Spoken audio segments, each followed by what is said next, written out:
Hello, everyone. Welcome to Silicon Dragon Online in our series. This week, we are in Hong Kong, and we're as part of the whole Startup Festival, Start Me Up Hong Kong Festival.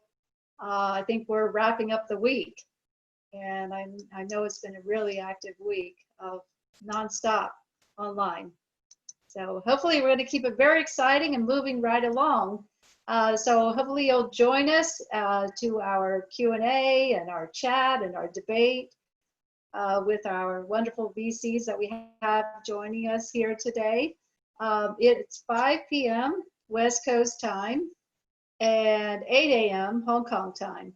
So that's a pretty good straddle, I think. We're managing to capture both time zones. For those who have been with us before, you know what's coming next, which is this slide that shows you everything about Silicon Dragon Ventures that you need to know what we're doing content-wise. And we're doing quite a bit, as you can see, our mobile app, our books, our Ask a VC Anything series, which we started right when COVID took us all online. So we're doing Ask a VC Anything every week with a different VC. It's been a lot of fun, and hopefully you'll join us for that too. So moving right along. The celebrities of the night or the morning. Edith Yeung, from General Partner of Raise Capital. Hi, Edith. How are you? Tytus Michalski from Fresco Capital, Managing Partner, Fresco Capital in Hong Kong. Hi, Tytus, how are you? Chibo Tang, Good. Partner, good. Chibo Tang, Partner, Gobi Partners China, and also GP at the Alibaba Entrepreneurs Fund, Hong Kong. And we have two people here from Hong Kong. Edith is in San Francisco, and I'm somewhere in the US, which I'll tell you about later, but it's remote. Look, I'm going to stop the share now so we can stop the screen share now so we can see everyone and we can all talk with one another for a minute and say hello to one another. Okay, hi Edith, hi Chibo, hi Tytus. Hey Rebecca, is everyone unmuted? Yes, we can talk now. Okay. That's good. That's good. Well, we should be seeing a lot of people joining us because we had quite a few who signed up for our event, and I know it's a very global. The great thing about going online is you can be global instantly. Silicon Dragon has done these events in all of these locales year after year, and they're localized. They're more localized or regionalized. And now with this new series, we can be global instantly. And I think that's great. So this is an indication of that right now, that we have Hong Kong and we have Silicon Valley at the same time. So tonight we have a special presentation from Edith Yeung, who's going to be taking us through the China Internet Report 2020, the new trends for 2020, what the China's internet future is going to look like going forward. And really looking forward to hearing what she has to say about that. This is research from the South China Morning Post research arm. And I know that it is a massive, massive effort. And we've managed, or Edith has managed to boil it down to about 15 slides, which we'll be presenting soon. So hopefully you'll enjoy that. I do want to mention that if you have any questions, you can use this Q&A feature at the bottom to ask a question, to type it in. And I'm going to be filtering the questions later on and going through them and picking out the best ones.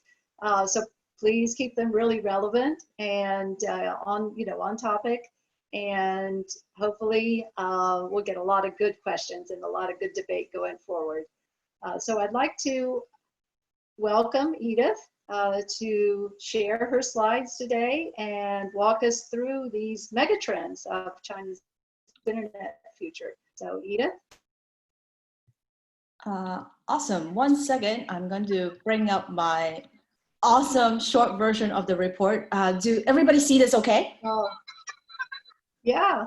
All right, so let's get started. I really wanted to just talk more with Rebecca and all of you guys rather than just me talking. So I'm going to do a really lightning fast update.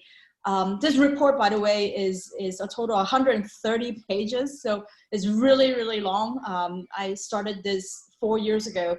The first version was a really ugly version, still on SlideShare if you wanted to find the 2017 version of it. But I'm going to give you kind of a lightning speed of what the report is all about, particular focus on 5 trends. But just really, really quick to start with, well, China, even though the report is still here, China is still a really, really big country. Just to start with, over 900 million the internet population. That is almost 3 times the US populations.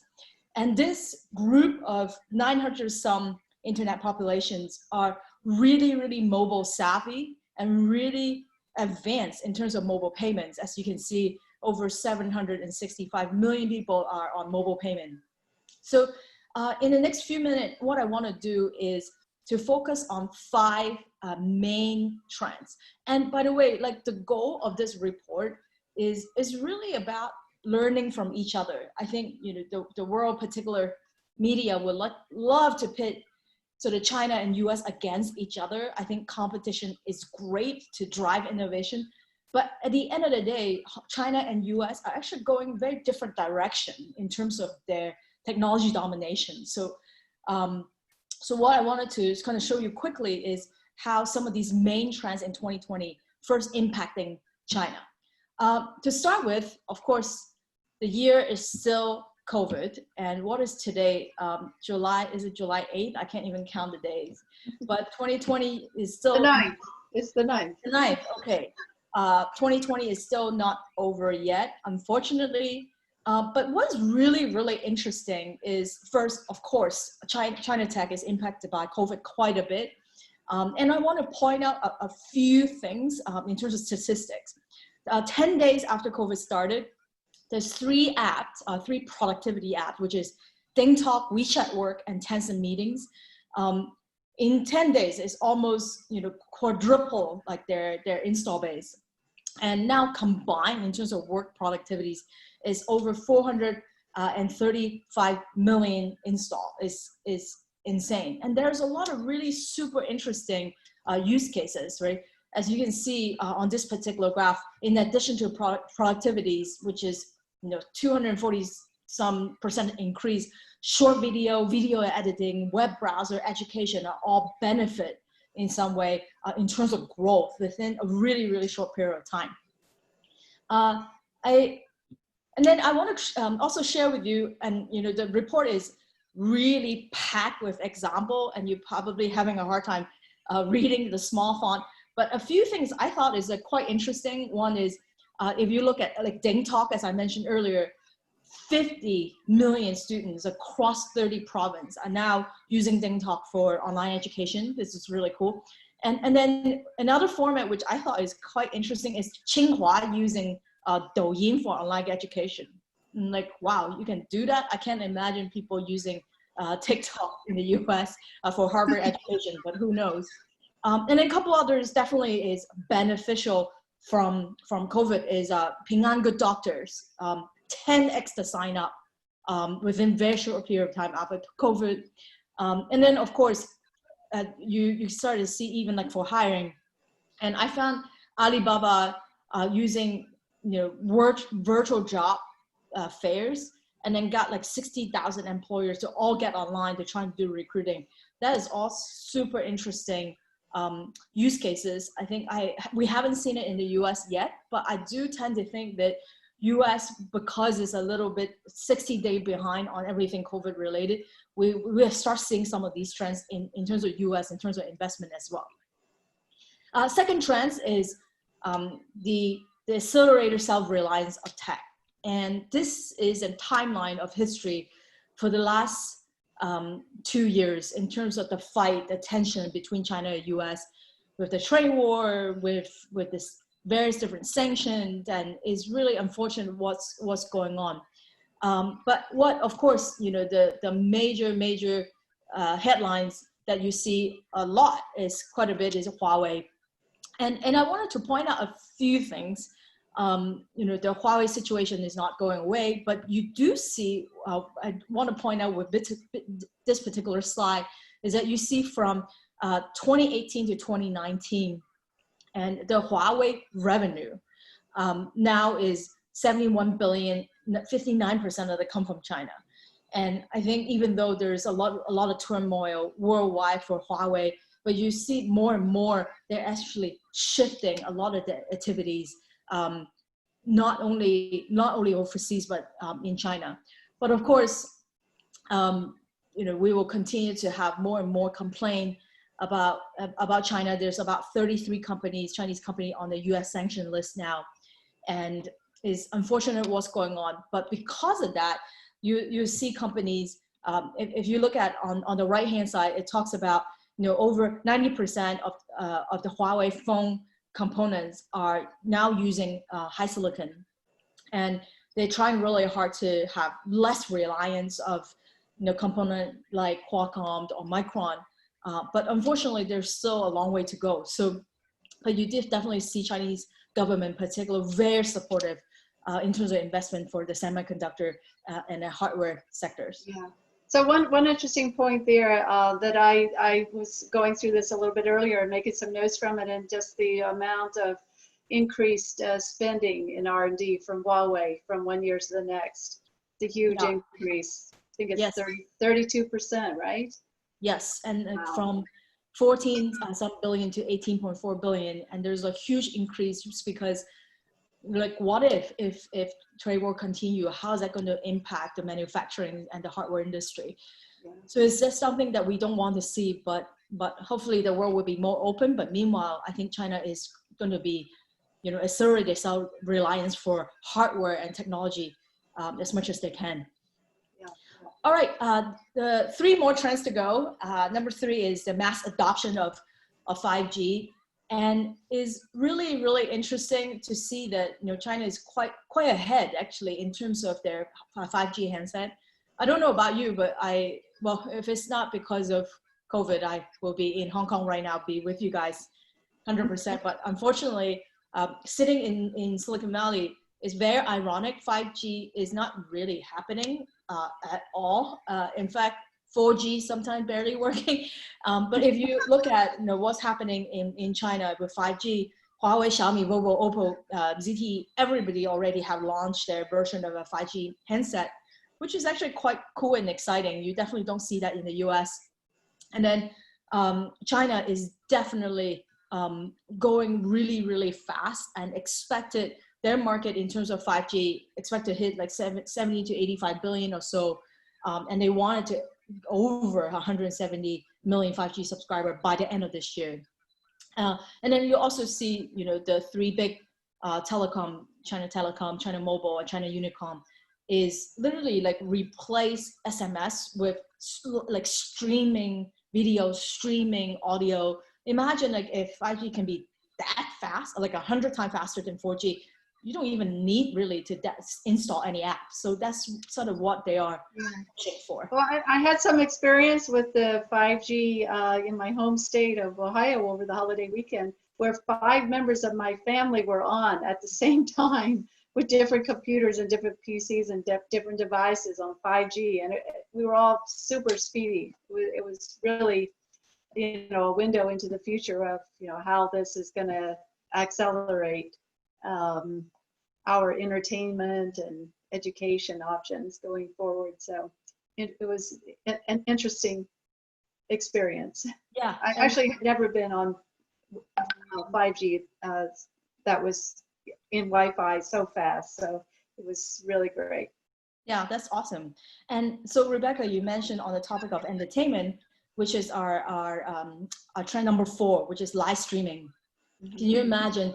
Which is now, live streaming actually definitely is not a new thing in China. In fact, China is definitely way ahead in terms of the whole live streaming trend started with, even with like, I think 15, 20 years ago, like YY been listed on NASDAQ for a long time, right? So at the very, very beginning of it, it was gaming, and Tytus was saying about like his son teaching him about all these new games from Supercell, which I have no clue about. And yeah, so a lot of kids like really early on just like to watch other people playing games, like via YY and Douyu, Huya. But then later on, you start seeing people using live streaming to just, I don't know, like eating, singing, and that sort of turned into slowly have a lot of the online influencers and start selling and go into e-commerce. But now it's really the whole new phase, I think, is everything in live streaming. It doesn't really matter what you're doing. It could be education, it could be dating with like more and more. It could be, which I was like super excited about, pretty much enabled by COVID. One of my companies, Agora.io, actually went public, and their numbers is just insane because they empower so many different use cases within China. And I think this particular trend, if you think about it, and I wrote it on one of my Silicon Valley newsletter as well, is every 10 years, there's these breakout app, right? And there's Facebook in 2000 in the US, WhatsApp in 2010, Zoom for 2020. So essentially, sort of the live streaming and what we're doing, you can imagine like everything wanted to be embed in your own activities, be able to live stream, be able to teach, and not everybody want to run on Zoom, right? So you can imagine, I think this trend is also going to come to the US as well. All right, so last but not least, we're going to go to is the whole Chinese tech listing coming back home. So this is some verbiage around many Chinese company now not only wanted to list in the US. I think in the old days is a dream, like to be able to ring the bell for your NASDAQ. Now you can't even ring any bell because you can't travel to New York, and New York is dangerous. So it's really interesting. I didn't include it in this particular presentation, but if you look at the top 10 most valuable company in China, which by the way, Baidu is not even top 10 anymore, is number 11. The top 10, other than Pinduoduo, which is the only one that only listed in the US, all the other ones, including Alibaba, JD, NetEase, they're all actually either dual listing or in Tencent or Xiaomi case, it's only listed in China, in Hong Kong, sorry. So I think it's really, well, I'm born and raised in Hong Kong. It's great to see more companies is coming back to Hong Kong and being listed. But I think a lot of the recent incidents, which shame on the Lucking coffee incidents, which is really bad thing to see. I think US is going to tighten up like listing requirement for many of the Chinese companies, unfortunately. So yeah. Because of that, we started to see more and more Chinese company actually thinking, hey, why don't I just list on the local, the star market, which seems like this graph on the right-hand side that you see are actually performing quite well after you get listed on Star, or just get listed in Hong Kong, which is also a great option as well. So yeah, so this basically conclude the my update, and within 10 minutes is really short. But I really hope that everybody, we as colleagues, regardless in the audience, you are investors, you're entrepreneur, I think we can all learn from each other, and particularly in this COVID time, because with this whole global economic downturn, there's a lot of common challenges and responsibility, and there's definitely no winning or losing. So I'm going to stop sharing and let's start talking. Okay, sounds good.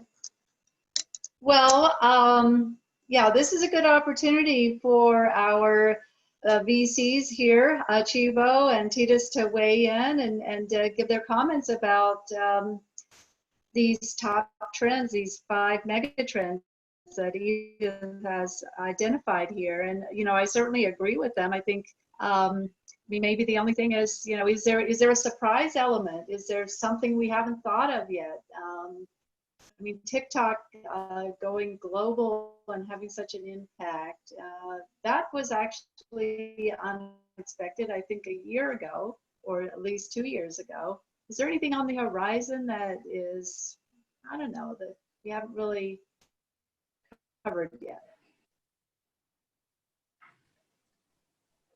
Yeah, well, first of all, thanks, Edith, for a great presentation. I think a great way to kick it off. And yeah, to your point, Rebecca, I think everything in 2020 has to start with the discussion of COVID, because we call that a system shock. And so I think in venture capital and startups, a lot of us have been talking about this has accelerated the future, right? So stuff that we thought was going to happen in 2030 is happening in 5 to 10 years earlier. But to your point, I think there's the second reality, which is for fans of Star Trek or Star Wars, we're now in an alternate universe, right? There are things that wouldn't have happened that are now happening. And so I think the obvious place is to start there. And I'll keep it more micro on the things that we focus on, but they've been some of the most impacted. So our biggest area of investment is what we call empowered workforce, right? So all of these remote work trends, productivity, what we call augmented intelligence, all of that has just been accelerated. And so that's happening faster. But then to your question, what's different? I didn't predict, and I don't think others predicted, that we're fundamentally rethinking the density in cities, right? And so I think the rule of thumb we're seeing in offices is people are going about to half capacity, right? So how many real estate owners have thought about the next 10 years of their offices being at half capacity and half remote work or hybrid work? I don't know that many have. And in our conversations, they're just starting to think through those implications. So I think there's tremendous challenges, but again, tremendous opportunities coming out of that.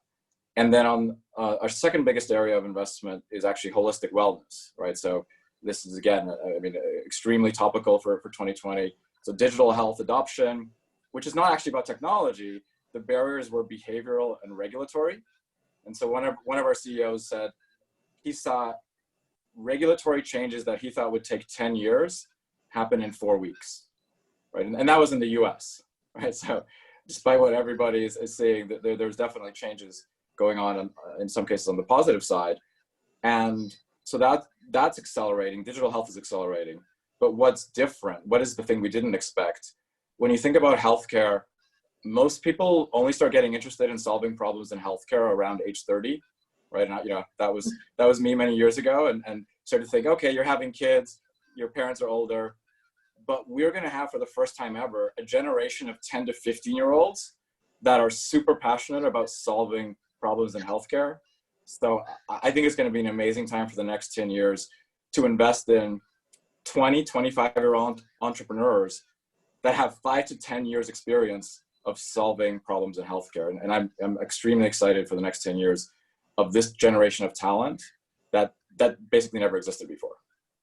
Yeah, no, that's a really good point. And definitely, I think we're going to see a lot of biotech innovation, and we are starting to see that. Definitely a lot of money going into biotech, for sure. Chibo, from where you said, you're with Gobi Partners China and Alibaba Entrepreneurs Fund. What kind of new trends are you seeing? Yeah, no, I definitely agree with everything that Edith and Tytus have mentioned already. I mean, with regards to the implications of COVID, with regards to the trends in China. If there's anything I'd like to add on the China bit, I think it'd just be the rise of AI and kind of the effects and applications of AI within China in the industrial space, in the enterprise space, and basically all over. That's something that we're seeing very clearly. Sitting here in Hong Kong, we actually see that there's a lot of AI talent coming out of Hong Kong and the universities here as well. So that's one big area where our Greater China team across Hong Kong, Shanghai, and Beijing have been looking into. One other thing I'd like to mention, obviously, before this panel started, we were kind of talking about TikTok and the rising tensions that U.S.-China relations have brought upon these internet companies. I was on an earlier panel this week and just discussing about how do you actually define global, right? When you talk about companies going global, Facebook, Twitter, they're considered widely to be global companies, right? But how many of those users are in China? And if you think about that, then, okay, well, as Chinese companies think about going abroad and becoming global companies, like, is it so necessary for them also to have users in the US, right? I feel like the definition of global is very almost inherently, it's defined by the West. And so, like, if you're not in the US, then, you can't be global, right? But, if you take a different perspective on that, well, no, if these Chinese companies go like along the Belt and Road, if they go to the Middle East, if they go to Africa, if they go to like all of these emerging economies, which they are, could they be global then, right? And I would argue that, yeah, I mean, they'd be global as well. Yeah, it does seem like that is the crossover line. If the U.S. is almost equivalent to global, people think that way. Yeah. So Edith, one of the, I know you made the point of cross-border cooperation that we've had for so many years, and now we've seen this breaking apart with a lot of tension. But we have also seen China tech rise really, really fast, which you document in these trends, in these megatrends. Do you think that this is going to continue, that we'll see China kind of moving faster into some of these new areas than the U.S.? And is there any area that you think that the U.S. is going to definitely lead over China, maybe chips or something like that, the semiconductor area? But anything else that you think that the U.S. has the edge on?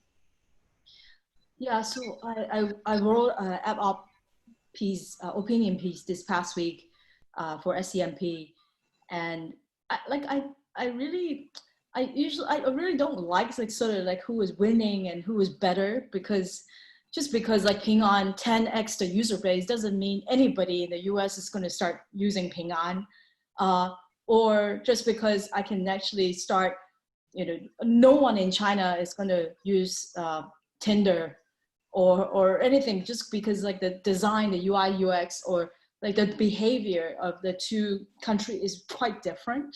So I think, of course, there's a lot of the chipset and fundamental, obviously there's a lot of dependency of each other. But it's less so, even though, a lot of my US friends sometimes do complain about, hey, IP law, or hey, they don't respect NDA, but you'd be surprised, a lot of the chipset company, although they sometimes they complain, but they cannot give up China market. They are still love to be in China market. And if you really don't like it so much, then don't do business there then. But the reality is that we really need each other.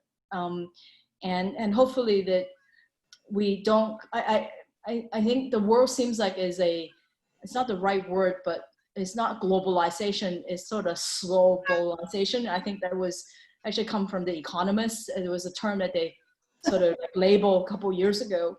It's not getting more global, it's getting like slower. It's unfortunate, but as two standard, we're seeing more and more, for the fact that like Google Play, you can't do that. So in many sense, like most of the mobile developer, if they want to go to China, they have to maintain many versions of APK anyway. It's happening. So I think for us, hopefully as technologists, as investor, we wanted to encourage and help our companies to look beyond just politics, and hopefully things will get better. It can't get any worse. I don't want to. Yeah, the friction is really, it's very intense right now. And Tytus, from your perspective, I know you do a lot of global investing or US investing. What are you seeing coming out of Silicon Valley that you think is ahead of what China has? Anything? Yeah, so I'd actually like to add another country to the mix, because I feel like sometimes people get a little too obsessed about China and the US, and it's a pretty big world out there. So, if we're going to talk about global, there's this place called India, right? Which is actually a pretty big country. And I think, what we find fascinating about India is the demographics, right? So we tend to segment the generations now. There's the millennials, which I think have been sort of bundled together with younger folk, but actually millennials are are not that young anymore. And so really, if you're age 25 to let's say elementary school, we would call that the Zoomer generation, not because they use Zoom, but because, you know, that's the label that's been picked up by these folks. So Zoomers, to us, it's the world's largest generation. It's 2.2 billion people, right? Bigger than millennials. And then if you look at which country is the driver of Zoomers, it's India, right? So what's fascinating is if you compare China to India here, in China, as you go from millennials to Zoomers, there's actually a decrease, still big, right? From 330 million to 280 million, but it's minus 50 million. So that's not small at the margin. India is going also from 330 million millennials to 430 million Zoomers. So plus 100 million and 50% bigger than China, right? And so again, if you compare that to the overall population of the US, it's obviously bigger than the US itself, and at the margin driving change. And so I think what's really fascinating is we've got obviously a lot of US and Chinese companies that want to get into India. And of course, India itself is saying, hey, what about our domestic innovation? And that's starting to play out too. So I think for us as investors, we're very excited about opportunities in India. We actually just invested in a digital health company based in India called Fable Care that's doing very well. And so we see more of opportunities there. And at the same time, it's not going to get simpler, right? You know, it's not that India is a simple place to invest in for either people from the US or from China, but I think it adds an extra layer of complexity to what's already a pretty challenging environment. So I think it's a huge opportunity, but also a lot of challenges. Yeah, I would agree that China has moved a lot faster and had a lot more successes earlier on, and has this track record that India has struggled to have, partly because of regulations and partly because of just a cultural difference as well.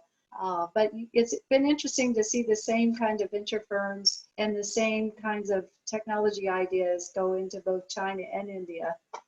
So I think that is going to be a continuing trend, and certainly India is on the rise. So Chibo, I know also, isn't Gobi doing a lot of investing in Southeast Asia?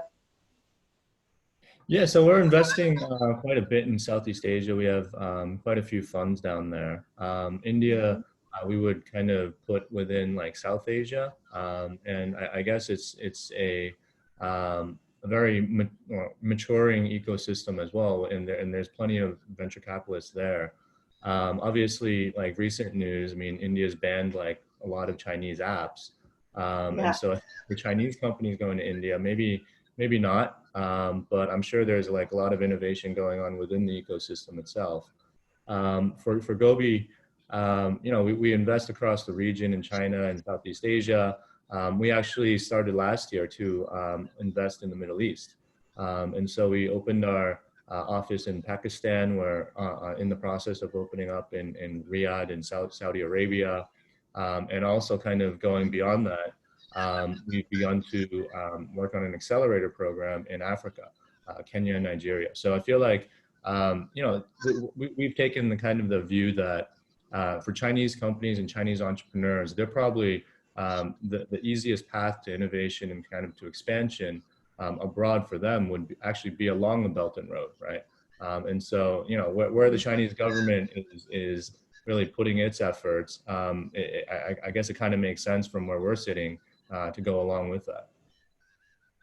Right. So the number one trend that Edith identified was the lasting impact of COVID-19 on China's tech sector. So each one of you is a venture capital investor. So how is it impacting your own view of China's tech sector? How is this COVID-19 impacting your investing in technology in China? Could each one of you talk about that? Just to start with, I can't speak for everybody else, but I think most of the venture capital structure is usually 10-year fund. I think just because COVID happened doesn't mean that we dramatically shift, completely invest in different things. I don't think that will be the case, but we certainly see, I do think that COVID is definitely a big crisis. It created 2020 is a year of confusion, crisis, and it's still happening. So in that sense, Yeah.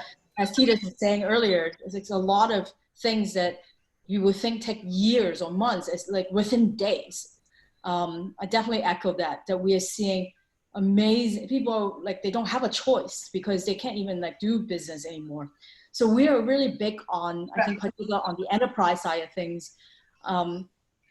Rebecca, Chibo, Tytus, I can't wait like to meet you guys face to face and have a glass of wine in person. I will still prefer that as a consumer, but I absolutely think enterprise and any sort of business to business, they cannot afford to let this happen to them ever again. So all the behavior that you see related to productivities, to doing business over videos, to every single facet from sales, marketing, partnership, customer service, they need to make sure that they can service or empower their employee or partners to be able to operate at home, regardless of what happens in the future. So we're super bullish on a lot of the infrastructure related tech. We think that because of what's going on, we need to kind of rethink data security, privacy, video infrastructure. There's a lot of really exciting things that like we pay attention to. There's more developers focus, more back end. That's what Raise Capital focus on. Yeah, well, it's amazing that the internet hasn't fallen down, with everybody on at the same time, that it's kept going. It says something about the quality of the infrastructure, I guess. So, but Tytus, let me hear from you on this topic of how COVID has impacted your tech investing style. Yeah, so I think for us specifically, it really hasn't had an impact on us, even in the way we're structured. We were set up as a remote first team from 2012, right? So this is my regular Friday morning. I actually just got off my team call before this call. Yeah. Which our team is based in San Francisco and Tokyo and Hong Kong. So that part of it, in a way, for us, we realized we've obviously been living in the future, and so that hasn't really impacted us. But yeah, I agree. I mean, to Edith's point, there's some of these cartoons going around that the biggest catalyst for digital transformation for corporates is COVID, right? So that is the ultimate catalyst for digital transformation, which is a really sad statement because it shouldn't have been that way, but that's what happened. But we're seeing acceleration. We have a company in Shanghai called iLab Service that does remote monitoring of labs, healthcare labs, even dental facilities. And so, yeah, as you would expect, they basically can't keep up with demand. And so I think for us, we're in the fortunate position where, if our companies are in the healthcare side, it's just they're just talent constrained, right? It's just how many people can you hire with demand. And then for the other areas, again, we focus on sort of the more back end things that are maybe not quite in the spotlight. Yeah. And everyone's looking to be more productive.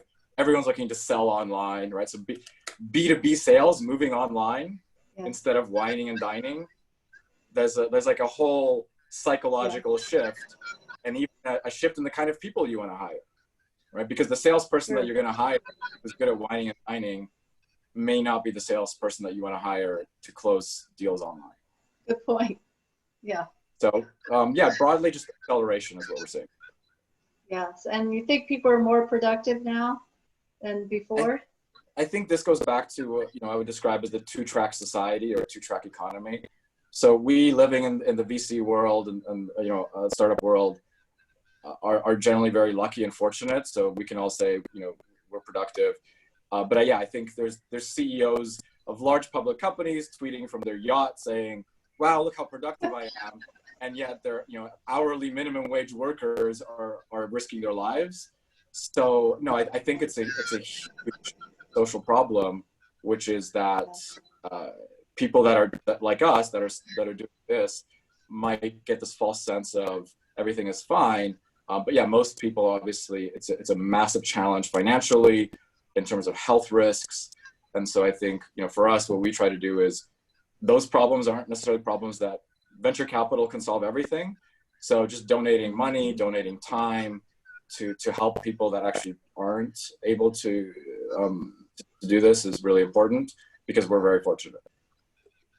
Right. So here in the US, I ran into an entrepreneur who I wanted to interview in person, but it turns out that she was traveling around in her RV, her recreational vehicle, and working remotely from her RV just to show that it could be done. So she was somewhere, I don't even know where she was, but she was not possible to do a live interview with her because she was traveling around on the road. And I think that this is going to be, the RV lifestyle, maybe not in Hong Kong, but certainly in the US, the RV lifestyle, I think will take off. And I think we're going to see more.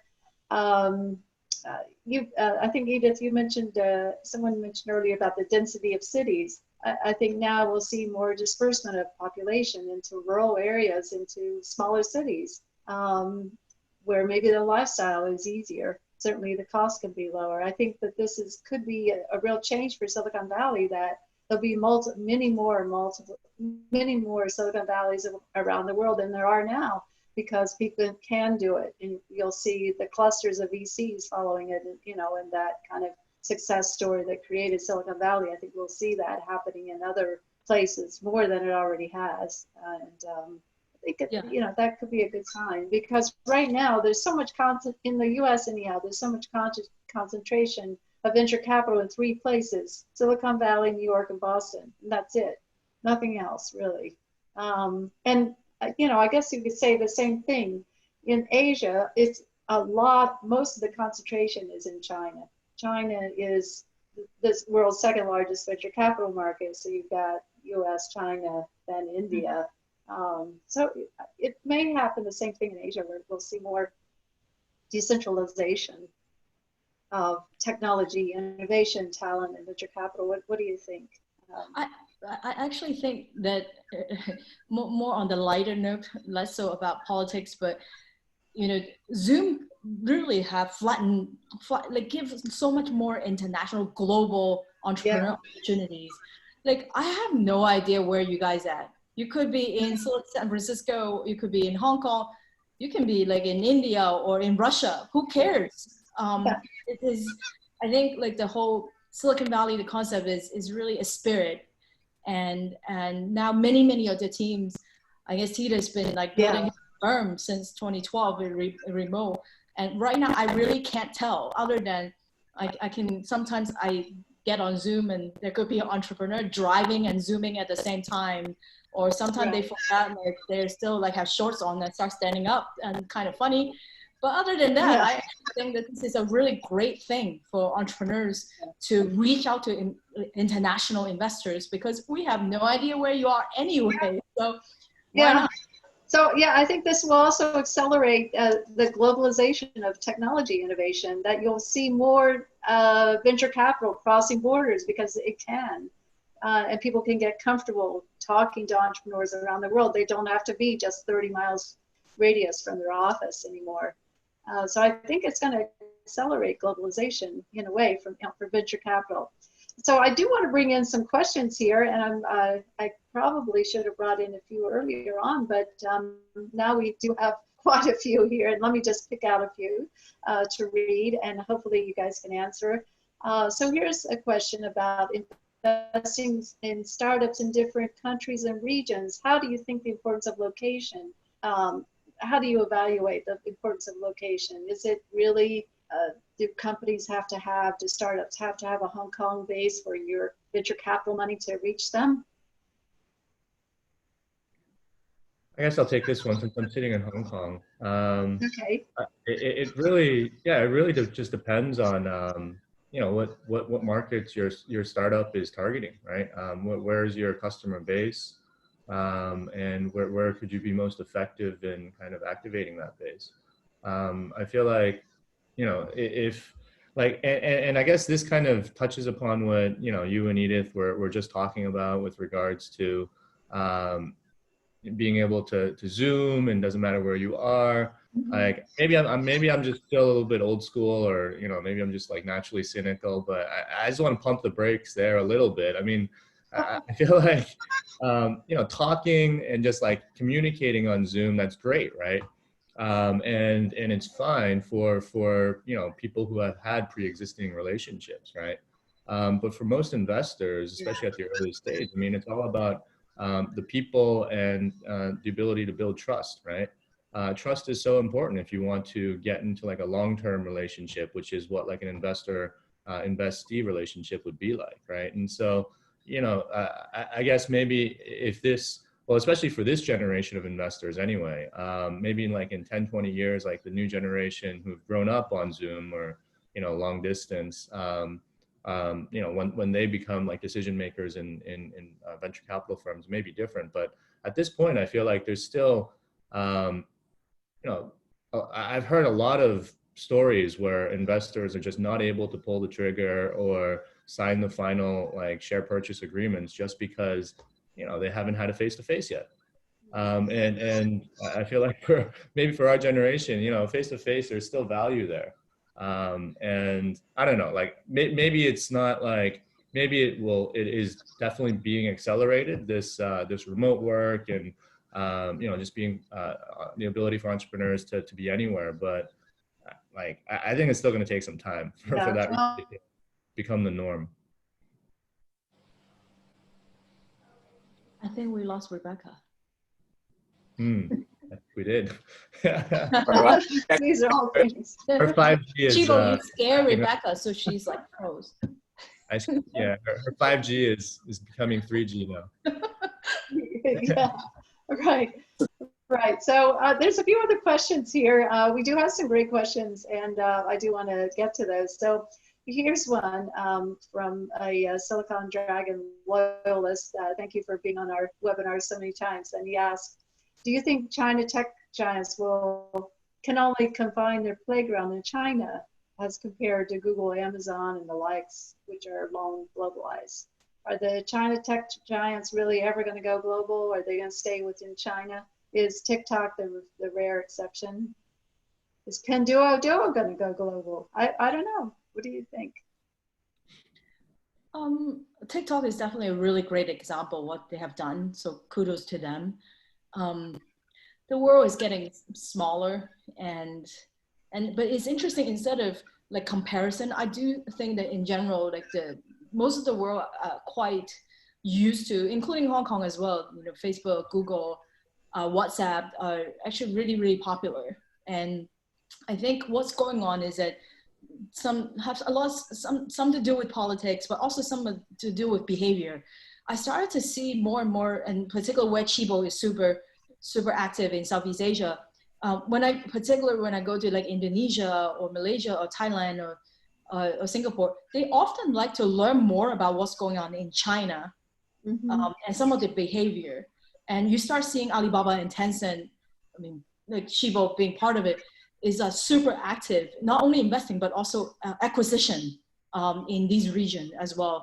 I think Ali with Lazada's, and there are going to be more and more. So I do think that depends on which part of the world you're at. It's definitely, you see China camp, US camp, but hopefully, you know, we're learning from both sides.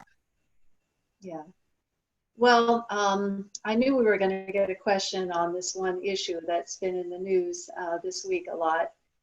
So a person here wants to know the impact of the Hong Kong new security law on tech venture investment, especially in Hong Kong and China.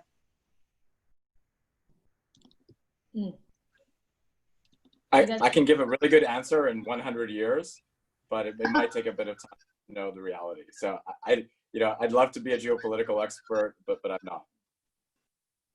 Okay. Maybe not 100 years. Right? I actually wanted to like point out, by the way, like Chibo and I actually have at least a few investments in common, like HomeCourt, DayDayCook. They're all like awesome, amazing companies that started in Hong Kong, but they either focus, their market focus is all everything overseas, like not Hong Kong. So I don't actually think that, you know, what's going on politically in Hong Kong. Obviously, there's a lot of things that we are learning and unfolding as we speak, and we're all educating ourselves. But if you talk to most of the startup founder in Hong Kong, maybe they're just so hardworking. When I ask some of them, they have no idea what's happening. They probably should, but I think sometimes when the startup founder are so busy on what they're working on, they really like their head is completely somewhere else. It's tunnel vision.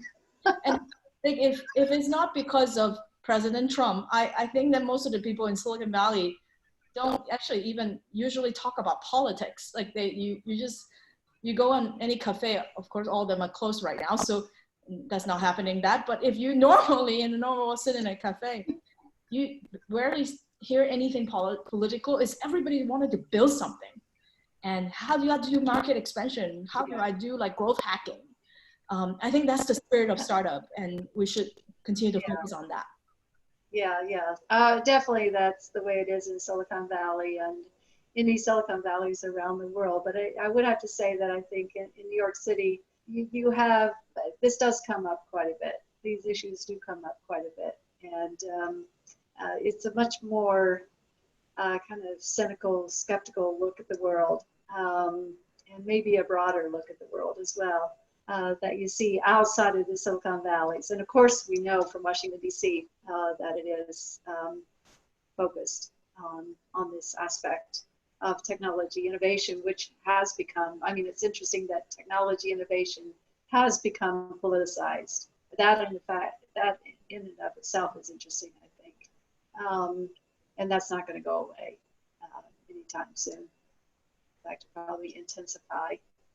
So what else? What else is on your mind? I mean, what are kind of the big challenges that you're facing every day that you're worried about?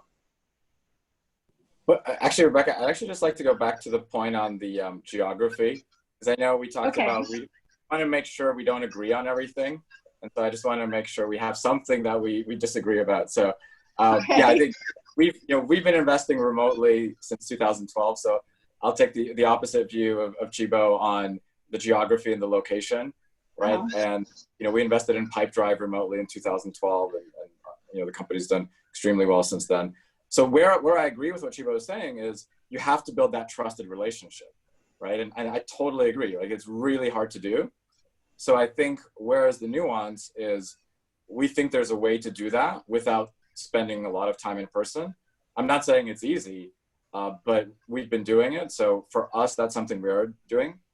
But where there's perhaps some nuances, even with that approach, more than half of our US investments are in San Francisco and New York. Right. So also to disagree with you a little bit, Rebecca, I don't know that San Francisco and New York are going to lose their shine. I think these ecosystems do have something. And one of the reasons we feel comfortable investing remotely is, that in San Francisco, especially, but even in New York, these entrepreneurs are surrounded by fantastic co-investors, mentors, supporting mechanisms. And I don't know that the other locations, besides the RV park, you're going to need more than an RV park to build that ecosystem. So yeah, I'm trying to disagree with like at least 2 out of the 3 on the panel on this one.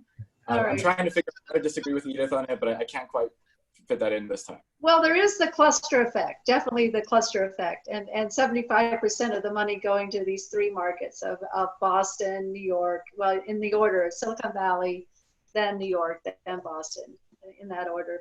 And then the other issue is that in the U.S., another big issue in the news time and time again lately is the Black Lives Matter. And so I'm seeing a lot of more attention now going to minority investment in the U.S. I know this is a sort of a China tech panel, but that's another interesting trend that we're seeing in the U.S. as we're seeing the decentralization, and we're seeing more of a diversified approach to investing in minorities. And there are a lot of new funds that are out there. So I think that that's quite interesting. I don't know if this kind of trend will follow in other markets globally. What do you think, Edith, or anyone on the screen here? I actually, I don't know about what you guys think, but I hate the fact that there is like specialty fund just for one group of people. Because if you really wanted to help a certain group of people, bring that to the big boy table. It makes no sense to me that, hey, I just wanted to have this fund, and I don't want to name names, but I actually really think that they're all doing it for PR sake. Because if you really want to help a particular group, then you should look at more in your main fund, not trying to create just another fund just for the specialties, because that's not really giving them more chance. There's actually singled them out even more. Yeah. So sometimes I think it's great to drive more awareness. And of course, there's so much social unrest, and it's good to point out some of these things. And we all need to sort of vent sometimes, but we should be more inclusive with what we're on a day-to-day with what we're doing. Right, right. Well, this is a gender issue as well. Yeah, that's why I don't like going to like women only panel. Just because I'm a woman doesn't mean that I only speak on that, right? So. I know, I feel the same way. I definitely do. Yeah, we've got, in our team, we've got in Japan, Eriko Suzuki, who's on our team. I don't know how many female GPs there are in Japan, but I think it's a pretty short list. So we even go, I totally agree with Edith about, it should be mainstream, but also we look at it as this is a huge market inefficiency, right? You've got very talented people who are not getting the attention that they should. And so not only is this the right thing to do for us as a VC firm to build our talent, to invest, but we actually think it's a way to, we're going to make more money because sadly, there's less VCs doing it. So I want more competition. I want more VCs who are looking at all kinds of founders. But until that happens, we'll just keep doing it and wait for the others to catch up. Yep. Right, I right. feel like those issues are much more prevalent in the US, I guess. I mean, the diversity and women. I mean, I feel like in Asia, everyone is just treated more like unilaterally, or just like more similar, right? I mean, I guess it's hard to single out any minority groups. I mean, if in Asia, if minority groups would be the Caucasians, right? But they probably don't need a lot of help here because they're expat, and there's the expat community. But yeah, no, I mean, from our perspective as well, I mean, like female investors and whatever, I mean, female entrepreneurs, we get asked a lot of questions about, how you're helping them, kind of singling that demographic out. But we're also just like, we treat them just the same as all of our other entrepreneurs, right? I mean, it's not like female entrepreneurs will have lower metric standards or lower performance standards than other entrepreneurs, right? I mean, we're all competing in the same market. Yeah. Is the expat community going to matter as much going forward because of all these new restrictions around COVID and travel? I feel like the expat, I mean, the success of expat entrepreneurs in China or in Asia, I mean, it's questionable, I think, in terms of like their ability to localize, their ability to kind of rope in local resources. I think in the early stages of these markets developments, we've seen, a lot of traction. But as the markets develop, I mean, I think the local entrepreneurs step up and, they're able to grab more, I guess, resource allocation, or just like, products are able to be localized more. But, I think global talents will always have a place in, bridging the East and the West, especially as markets become more cross-border and more globalized. I mean, I think, everyone will have a role to play. Yeah, I think in China, we definitely have seen the emergence, the rise of the local entrepreneur becoming much more prominent in leading edge startups, in startups that gain traction, that get scale, that get attention, that become titans. And in the past, it was much more of a cross-border story, but now it's become more localized. So I think that will probably stay as a major trend. So anything else before we wrap up? Any other questions that people want to ask from the outside, from our online audience? Here's your last chance before we wrap up. Okay, of our panelists, any other comments? Final comment? Final comments. Hope to see you all soon in Hong Kong, yeah. I hope to see you in Hong Kong. What's your hope for the future? What's your hope for the future? Yeah, I will end with well, since this Hong Kong audience, the word in Chinese crisis is 危機, and is definitely danger and opportunities come together. And I think wartime is the best time. It's time to build and it's time to invest. So. Yeah, I like that. Time to build, time to invest. That's great. Okay. Well, thank you. I'm just going to share our screen one more time and thank Chibo and Edith and Tytus for coming on board and joining us today. And we covered these, just in summary, these 5 megatrends that you can see here on the screen. And I think the South China Morning Post certainly has a lot more research behind this as well. And if you're interested in that, you can contact Edith and myself about the more in-depth findings as well. So we did the questions already, so we've covered that.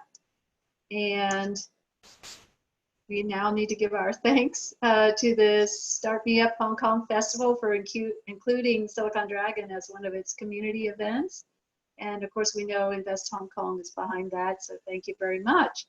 Okay, and for all those who liked what they saw today, please join us for our regular Ask a VC Anything series. That's starting up again. This week was a little unusual because we baked in our Silicon Dragon Online Hong Kong Forum into the week. But coming up, we're also baking in our Silicon Dragon LA Forum and moving that online. We have a book talk. It's going to be really interesting, Feeding the Dragon, Inside the $1 Trillion Dilemma Facing Hollywood, the NBA and American Business. And this is written by a fellow who has spoken at our Silicon Dragon LA events, Chris Benton, and I wouldn't miss that. And then we have a VC from Pegasus Tech Ventures, very international fellow who's invested in Southeast Asia, Middle East, Silicon Valley. So that's coming up July 30th. And then the next one, the next week, is a fellow I've met, a venture capitalist from Bloomberg Beta. This is Michael Bloomberg's venture fund, which is on its second fund already of 75 million. So they've been investing heavily. And Roy is a real visionary. He's going to be on August 6th. These are all, usually our forums are on Thursdays, either 4 p.m. or 5 p.m. West Coast time. So hopefully you'll join us. And just a reminder of where you can find us at silicondragonventures.com. You can reach me at news@silicondragonventures.com, or you can check out our app. And I'd like to thank Edith and Tytus and Chibo for joining us again, and all the audience members. Thank you very much. And we'll see you online, and we'll see you in person before too long. Thank you again. Bye now. Bye-bye. Bye. Bye-bye, everyone.